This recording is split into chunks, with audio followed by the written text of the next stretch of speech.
கூடாது. இதுல ரொம்ப கவனமா இருக்கணும். பிறருடைய கண்ணீர் நமக்கு உணவாகவே கூடாது. ஆமா, என் கண்ணீர் எனக்கு உணவாகலாம்.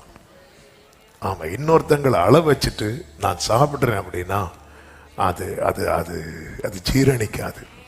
ஏன்னா ஆண்டவர் செய்றீங்கன்னா நீங்க அதை எப்படி கொடுக்க கூடாது தெரியுமா? வட்டி போட்டு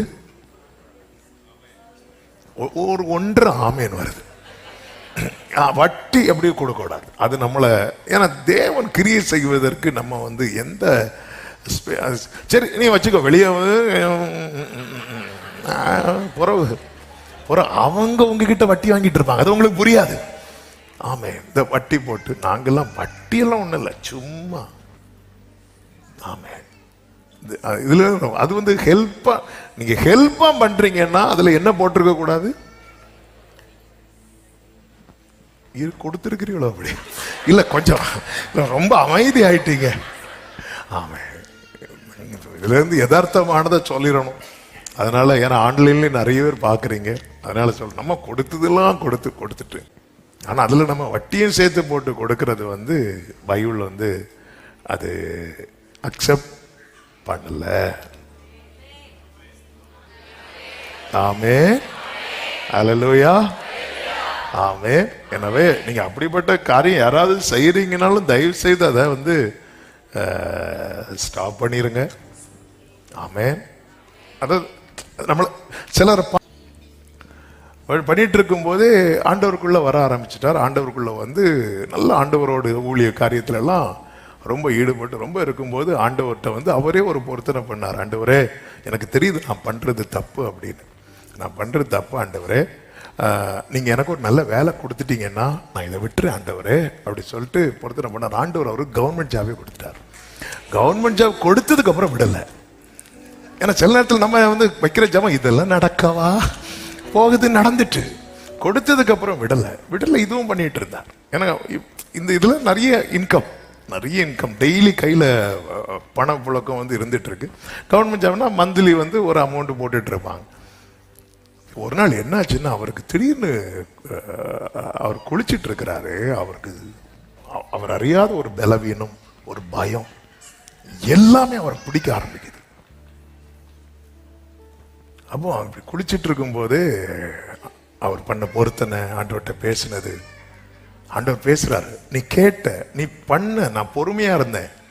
அப்போ நீ என்கிட்ட சொன்ன, உனக்கு நான் ஒரு வேலை தந்தா இதை விட்டுருவேன். நான் உனக்கு வேலை தந்தேன், நீ உன் திராணிக்கு மிஞ்சின வேலையை கொடுத்தேன், அதுக்கப்புறம் நீ விடாம தொடர்றியே. அப்படி அவர் குளிச்சிட்டு இருக்கும்போதே டவலை கட்டினாராம். அந்த ஈரத்தோட அவர் அப்படி புக்கெல்லாம் எடுத்துட்டு அன்னைக்குள்ள பேஜோட முடிக்கிறார். அடுத்த நாள்ல வெட்டுறார். நிறைய பணங்கள் அவருக்கு வெளியே கிடக்குது, ஆனாலும் வெட்டிட்டார். வெட்டி இனி நான் அதை செய்ய மாட்டேன் சொல்லிட்டு வெளியே வந்துட்டார். பழைய பணப்புழக்கங்கள் இன்னைக்கு அவர் கையில இருக்கான்னு கேட்டா இல்ல, ஆனா குடும்பமா கர்த்தர் சமூகத்துல சாட்சியா இருக்கிறாங்க. இதுதான் துன்மார்க்கனுடைய செல்வ பெருக்கை பார்க்கிலும் நீதிமானுடைய கொஞ்சம் நல்லது. ஒரு பயம், அவ்வளவுதான், ஒரு பயம். குளிச்சுட்டு ட்ரெஸ் கூட மாத்தல. அவர் சொல்லும் போது சொல்றாரு, என் நோட்ல ஃபுல்லா அந்த தண்ணி அதுல நான் எழுத தண்ணி பட்டுட்டே இருக்கு. அதுல ஆண்டவரே, இதான் லாஸ்ட் ஆண்டவரே, இன்னைக்கு நல்லா இருக்கிறாங்க, கர்த்தர் நல்லவர், நிறைவா உங்களை பிளஸ் பண்ணி. இந்த நிறைவு இருக்குல்ல, இந்த நிறைவுங்கிறது என்ன தெரியுமா? அந்த ஒரு திருப்தி. என்னைக்குமே அதை புரிஞ்சுக்கணும். ஆமே, உடனெல்லாம் எனக்கு தர முடியாது, சரி அப்போ வட்டியாவது தாங்க, வேண்டாம். ஆமே, கர்த்தர் வாசல திறப்பா. இதை பார்க்கிற கேட்கிற அத்தனை பேருக்கும் இது ஒரு ஆலோசனையா சொல்றேன்.